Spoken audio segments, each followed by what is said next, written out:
अस्सलामुअलैकुम and welcome to smart world. मैं हूं सहर गफूर। नाजरीन, स्टार्टअप्स की जब बात करें तो स्टार्टअप्स को इनिशिएट करने में हमें एक चैलेंज फेस करना पड़ता है और वो चैलेंज ये होता है कि हम इस प्रोडक्ट को मार्केट कैसे करें या मार्केट में इसको एज अ वायबल प्रोडक्ट के तौर पर कैसे इंट्रोड्यूस करवाएं। लेकिन टेक्नोलॉजी ने ये काम भी बहुत आसान कर दिया है। टेक्नोलॉजी की मदद से ऐसे मॉडल्स मुतारिफ करवाए गए हैं जिसके ज़रिए हम अपने बहुत ही इनिशियल मॉडल्स को मार्केट में वायबल बना सकते हैं। मेरे साथ गेस्ट हैं सनिया Shahid. She is the CEO of a tech company और इनकी काफ़ी एक्सपर्टीज़ है MVP मॉडल पर। इनसे बात करेंगे, लेकिन पहले आपको दिखाते हैं एक पैकेज।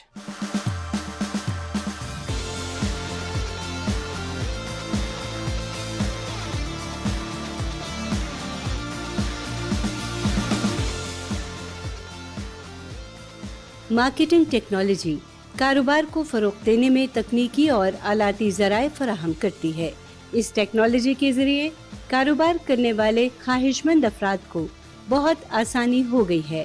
अब वो ऑनलाइन मार्केटिंग प्लेटफॉर्म्स के ज़रिए इन सब सहूलियात से फ़ायदा उठा सकते हैं जिनके लिए उनको मुख्तलिफ कंसल्टेंट्स के पास जाना पड़ता था। मार्केटिंग टेक्नोलॉजी के ज़रिए वेबसाइट बनाने से लेकर प्रोडक्ट्स रजिस्ट्रेशन और उनकी तशहीर तक एंटरप्रेन्योर को मदद मिलती है। और ये कहना गलत नहीं होगा कि आने वाले दौर में मार्केटिंग टेक्नोलॉजी एंटरप्रेन्योरशिप की दुनिया में एक अहम जुज़ साबित होगी।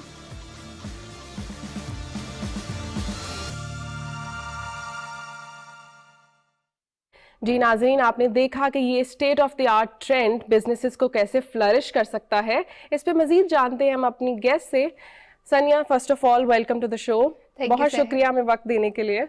Thank you very much. ये MVP मॉडल क्या है और ये किस तरह से सर्व कर रहे हैं न्यू एंटरप्रेन्योर्स को और स्टार्टअप्स को एस्टैब्लिश करने में? इसका कॉन्सेप्ट बहुत ही सिंपल है। इसका कॉन्सेप्ट ये है कि हम एक बेसिक वर्जन बनाते हैं। फॉर एग्जांपल, मेरा एक स्टार्टअप है, मेरा एक आइडिया है, मैं एक प्रोडक्ट बनाना चाहती हूँ एक मार्केट के लिए। बिल्कुल। और मैं क्या करूँगी कि वो बहुत बड़ा प्रोडक्ट होगा तो उसके एसेंशियल फीचर्स उसमें से एक्सट्रैक्ट करके मैं वो बेसिक प्रोडक्ट बना देती हूँ।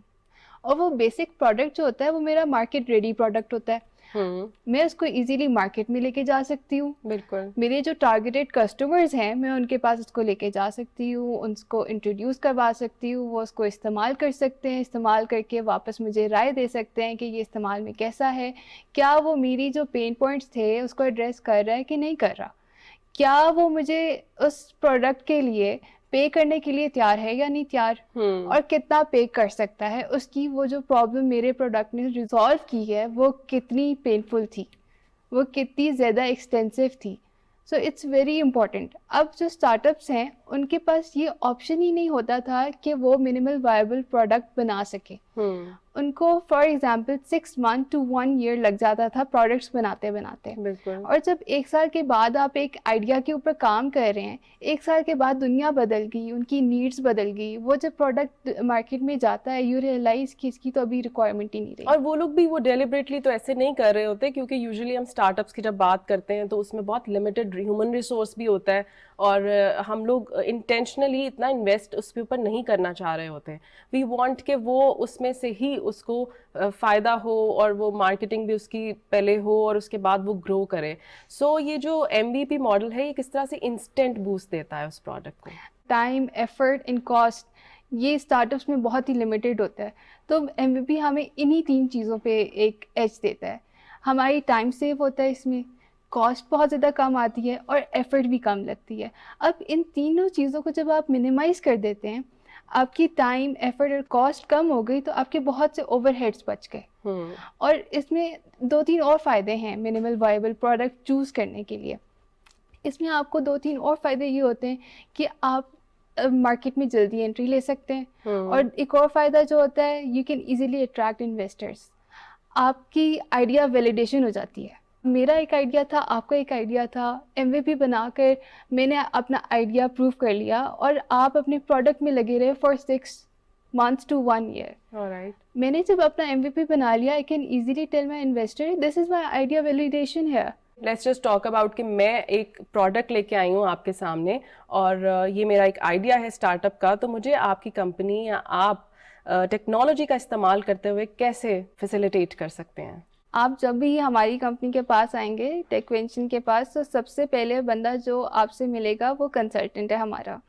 और कंसल्टेंट को आप अपनी बताएंगे रिक्वायरमेंट कि मैंने अपना ये पेन बेचना है, इनोवेटिव मैनर में बेचना है, आपने ऑनलाइन मार्केट प्लेस क्रिएट करनी है पेन्स की। वो ऑनलाइन मार्केट प्लेस किस तरह की होनी चाहिए, उसमें कौन कौन से यूजर्स होंगे, उसमें सेलर्स होंगे, बेचने वाले होंगे, खरीदने वाले होंगे, तो वो हमारा मल्टी साइडेड प्लेटफॉर्म होगा। सबसे पहले ये चीज़ आ गई। जब हमने ये डिसाइड कर दिया कि ठीक है, ये इस तरह का हमने मार्केट प्लेस क्रिएट करनी है, उसमें फिर हम देखते हैं कि अच्छा, हम ग्लोबल मार्केट लेवल पे भी देखते हैं और लोकल मार्केट में भी देखते हैं कि क्या ट्रेंड्स चल रहे हैं। वहाँ से हम वो सारे ट्रेंड्स इकट्ठे करके हम अपने एक कम्पिटिटिव एनालिसिस उसमें से निकाल लेते हैं, एंड वी ट्राई टू सी कि गैप कहाँ पे लाई करता है। वो गैप को देखकर हम आपको उसमें से एक प्रपोजल सेंड करते हैं कि इस तरह से आपकी मार्केट प्लेस डेवलप होगी, यहाँ पे आप कम्पिटिटिव एडवांटेज हम आपको देंगे, ये जो चीज़ डेवलप होगी इससे आपको एक कम्पिटिटिव एडवांटेज होगा जो बाकी सारे मार्केट के प्लेयर्स हैं, आप एक बेहतर तरीके से बेच सकेंगे अपने कस्टमर को।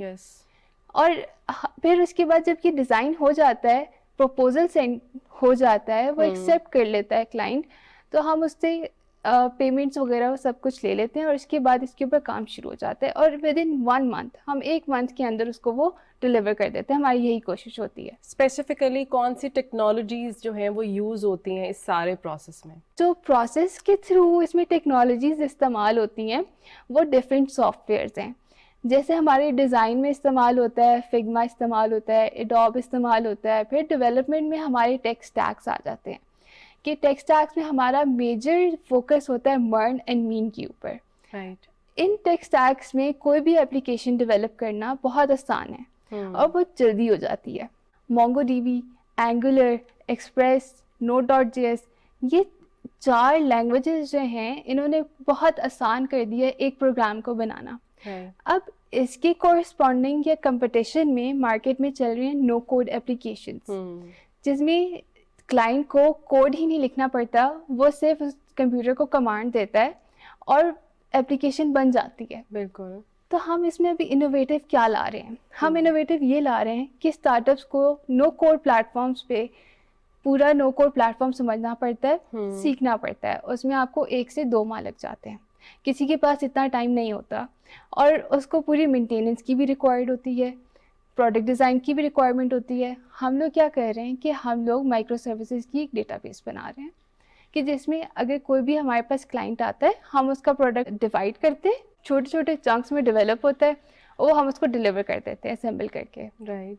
और फॉर एग्जांपल, अब जैसे आप जैसा ही सिमिलर क्लाइंट अगर मेरे पास सेकेंड टाइम आएगा तो मैं उसको वही चंक्स असेंबल कर उसकी डिज़ाइनिंग चेंज करके मैं उसको डिलीवर कर दूंगी। तो इससे हमारा काम बहुत आसान हो गया है। आसान हो जाता है और बिल्कुल क्लाइंट की भी बहुत सारा वक्त बचता है, उसकी बहुत एनर्जी बचती है, ह्यूमन रिसोर्स उससे बच सकता है।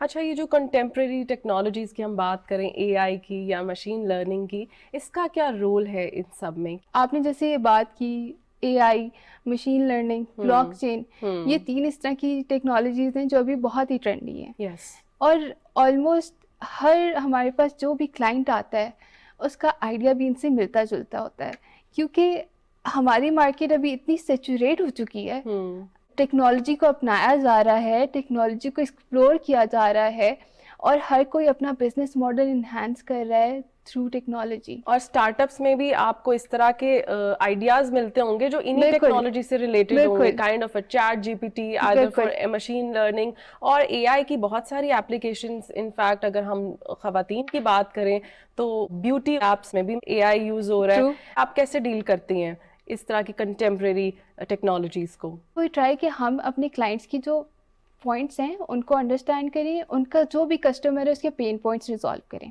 और AI, मशीन लर्निंग, अब for example there is a platform जो ग्लासेस की मार्केट प्लेस है और AI से यू कैन इजीली ट्राई बिल्कुल कि मेरे ऊपर ये किस तरह से लगेगा। यस, बिल्कुल। तो इस तरह के प्लेटफॉर्म्स आ रहे हैं। अब ये उसका कॉम्पिटिटिव एज है। फॉर एग्जांपल वो जो सारे मार्केट प्लेसेस हैं जो ये ट्राई की फैसिलिटी नहीं दे रहे, और मेरा जो क्लाइंट है वो एक फैसिलिटी दे रहा है, तो उसके पास ज़्यादा कस्टमर्स आएंगे कि इसके पास तो मैं अगर मार्केट प्लेस में जाता हूँ मैं इजीली ट्राई कर सकता हूँ, मैं कोई क्लासेस चूज़ करता हूँ, मैं देख सकता हूँ मेरे ऊपर गोल्डन अच्छी लग रही है, उसका फ्रेम सिल्वर फ्रेम अच्छा लग रहा है, तो वो इजीली उसको चेक कर सकता है। और वो क्या स्ट्रैटेजीज हैं जिसकी मदद से आप वो डिसमिनेट कर सकते हैं आइडियाज उन टारगेटेड ऑडियंस को?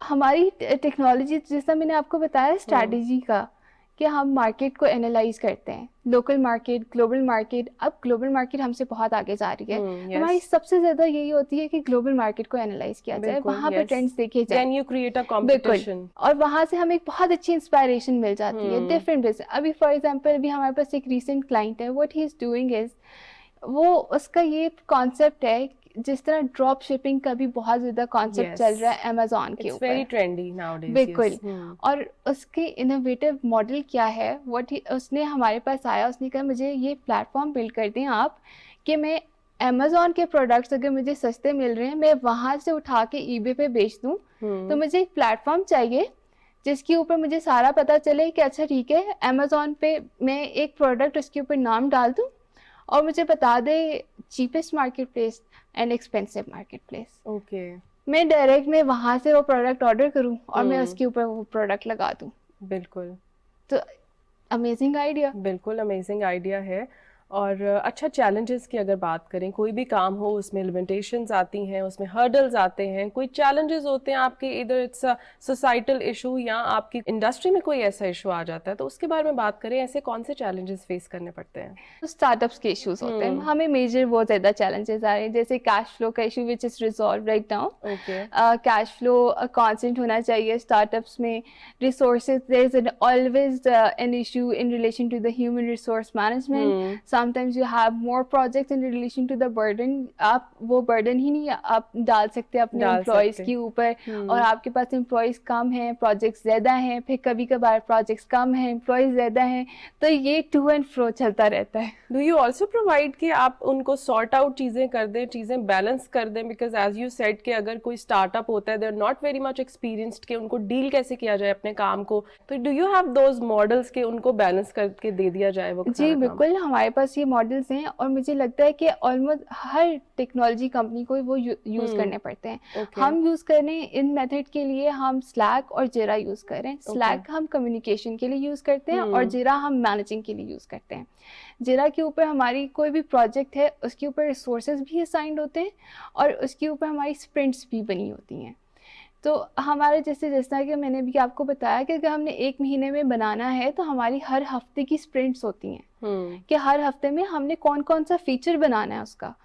और बिल्कुल लास्ट वीक में हमारा उसकी एक कंप्लीट स्प्रिंट होती है, उसमें जिसमें टेस्टिंग भी होती है, रिग्रेशन टेस्टिंग होती है कंप्लीट, और फिर उसके बाद वो हम उसको क्लाइंट को डिलीवर कर देते हैं। वेस्ट की जब भी बात करें तो आपने जैसे बताया कि वेस्ट से हमें इंस्पिरेशन मिलती है बिकॉज वो हमसे आगे हैं डेफिनेटली, लेकिन वेयर डू वी स्टैंड अगर as compare to the waste?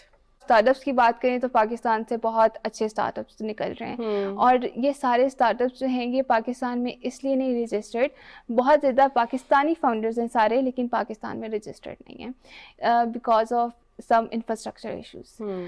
अब ये सारे फाउंडर्स क्या करते हैं कि ये दुबई में अपनी कंपनी रजिस्टर करवाते हैं, यूएस में करवाते हैं, वहाँ से क्योंकि रजिस्टर करवाने से आपको फंडिंग की जो एक अपॉर्चुनिटी है वो बहुत इंक्रीज कर जाती है। तो हमारे बहुत से ऐसे स्टार्टअप्स हैं जो पाकिस्तान के लोगों ने शुरू किए हैं, लेकिन वो यूएई के नाम से जाने जाते हैं जी, और यूएई के नाम से वो जाने जाते हैं, और वहाँ पे उन्होंने बहुत अच्छी अच्छी फंडिंग्स रेज की हैं। अब इसके बाद जिस तरह से बात आती है कि यूएई में स्टार्टअप कल्चर इतना अच्छा क्यों है, उन्होंने अपना कल्चर बहुत अच्छा डेवलप किया, उन्होंने इंक्यूबेशन सेंटर्स बनाए हैं, उन्होंने स्टार्टअप्स को बहुत ज़्यादा अपॉर्चुनिटीज़ देना शुरू की हैं।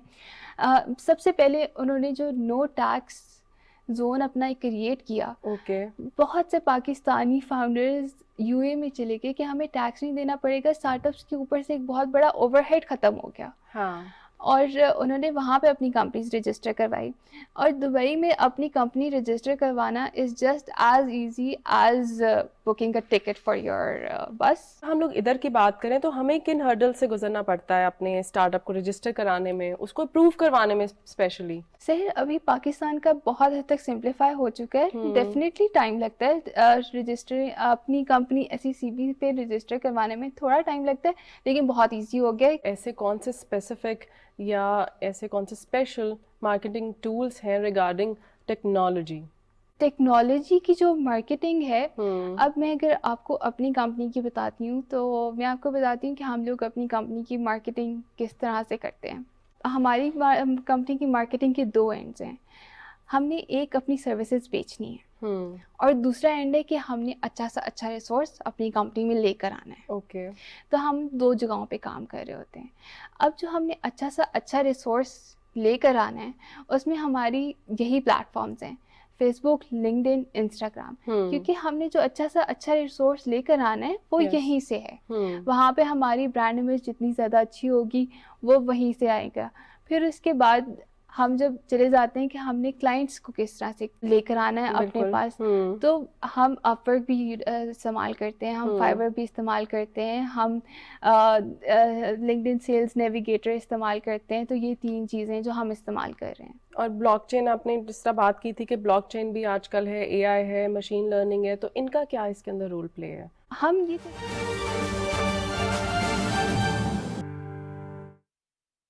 मेरे कस्टमर्स हैं, उनके लॉयल्टी प्रोग्राम्स होते हैं। ओके।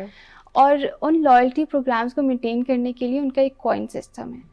उस कॉइन सिस्टम में हमने ब्लॉकचेन इम्प्लीमेंट किया है ताकि वो मैनिपुलेट ना किया जा सके। हाँ जी, सबसे बड़ा इसका तो यही काम है कि बिल्कुल प्राइवेसी जो है वो बहुत अच्छे से प्रोटेक्ट की जा सकती है ब्लॉकचेन से। प्राइवेसी एंड डेटा मैनिपुलेशन, बिल्कुल, ये 2 चीज़ें हैं। बात करें हम लोग गवर्नमेंट की, जब तक गवर्नमेंट सपोर्ट नहीं करती ऐसे टेक कंपनीज को और ऐसे इनिशिएटिव्स को, तो चीज़ें वो एक अच्छे फ्लो में, स्मूथ फ्लो में नहीं आगे रन कर सकती। बिल्कुल। What do you say about this कि गवर्नमेंट ने क्या इनिशिएटिव्स लिए हैं या ले रही है इसको सपोर्ट करने में? जो गवर्नमेंट ने इनिशिएटिव्स लिए उसके एक बहुत अच्छे इनिशिएटिव्स थे इंक्यूबेशन सेंटर्स को लेकर। इंक्यूबेशन सेंटर्स बनाए गए पाकिस्तान में, एक्सेलरेटर सेंटर्स बनाए गए पाकिस्तान में।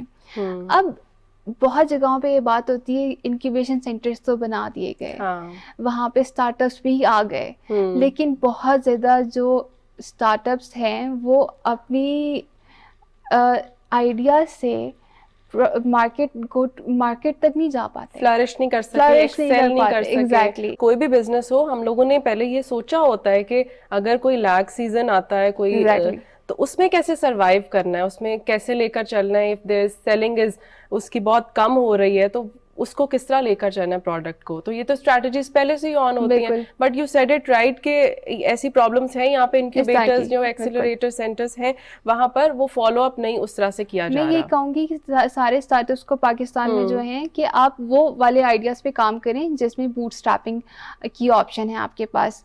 उन आइडियाज़ पे काम ना किया जाए जिसके ऊपर आपके पास बूटस्ट्रैपिंग की ऑप्शन नहीं है। और बूटस्ट्रैपिंग ये होता है कि जो भी कंपनी कमा रही है उससे अपने जो कॉस्ट है वो पे कर सके। अब बहुत ज़्यादा स्टार्टअप्स इस तरह के होते हैं जिनको पता होता है कि हमारे शुरू के 2 से 3 साल में पैसा नहीं आएगा जब तक हम प्रोडक्ट को एक इन नहीं कर देते मार्केट में। शुरू में आपके बहुत ज़्यादा डिस्काउंट्स भी चल रहे होते हैं, मार्केटिंग एक्टिविटीज़ भी चल रही होती हैं, उसमें कॉस्ट बहुत ज़्यादा होती हैं। तो हमारा अपना नैरेटिव यही था कि हम लोग कभी भी अपनी कॉस्ट इतनी ज़्यादा इंक्रीज़ ना करें ताकि हमारे जो पैसा आ रहा है उसमें से वो कॉस्ट ना निकले। अब मैं इसमें एक और चीज़ भी ऐड करूँगी कि और बहुत सी अच्छी ऑर्गेनाइजेशंस हैं जो इस जगह पे काम कर रही हैं। कोई ऐसी सक्सेस स्टोरी आप शेयर करना चाहें कि बिल्कुल कोई एक बहुत ही इमेच्योर प्रोडक्ट आपके पास आया हो या आइडिया आया हो, उसको मार्केट में कैसे उसको आपने एक्सेल करवाया? हमारे पोर्टफोलियो में 15 to 20 प्रोडक्ट्स हैं जिनके साथ हम काम कर चुके हैं और अभी हम काम कर रहे हैं। राइट। और अभी सबसे ज़्यादा अभी हम एक प्रोजेक्ट के साथ काम कर रहे हैं। उनका आइडिया ये है कि जिस तरह मेंटेनेंस कंपनीज़ होती हैं उसमें कॉन्ट्रैक्ट साइन किए जाते हैं। जैसे आपको मैं एग्जांपल देती हूँ कि वेबसाइट है, उसमें कोई भी बग आ जाता है तो एक कॉन्ट्रैक्ट साइन हुआ होता है आईटी कंपनी के साथ कि बग आएगा तो ये 3 घंटों में रिजॉल्व हो रिमूव जाएगा। करवाना चाहिए। अब वो जो कंपनी है वो इस सब का एक ऑनलाइन प्लेटफॉर्म बना रही है। इस तरह के ऑनलाइन प्लेटफॉर्म पहले भी मौजूद हैं, लेकिन उसका जो इनोवेशन है, उसका इनोवेशन ये है कि वो बहुत ही इजी यूज़र इंटरफेस और यूज़र एक्सपीरियंस दे रही है, और वो बहुत ही इजी टू यूज़ है। उसमें इजीली आप टिकट क्रिएट कर सकते हैं, असाइन कर सकते हैं जिस भी कंपनी के साथ आप काम कर रहे हैं, और वो कंपनी को आप ट्रैक भी कर सकते हैं कि उस कंपनी ने इस चीज़ को रिजॉल्व किया है कि नहीं किया। थैंक यू सो मच सनिया, अपना वक्त देने के लिए, हमें बताने के लिए कि ये मार्केट ट्रेंड्स हैं, मार्केट टेक्नोलॉजी ऐसे काम कर रही है। जी नाज़रीन, आपने देखा कि ये state of the art trend से हम अपने बिजनेसेस को एक इंस्टेंट बूस्ट दे सकते हैं। हम स्टार्टअप्स, इनिशिएटर्स को और एंटरप्रेन्योर्स को बिल्कुल इनकरेज कर सकते हैं। अगले हफ्ते फिर मुलाकात होगी एक नए गेस्ट और एक नई टेक्नोलॉजी के साथ। मिलते हैं नेक्स्ट संडे। अल्लाह हाफिज़।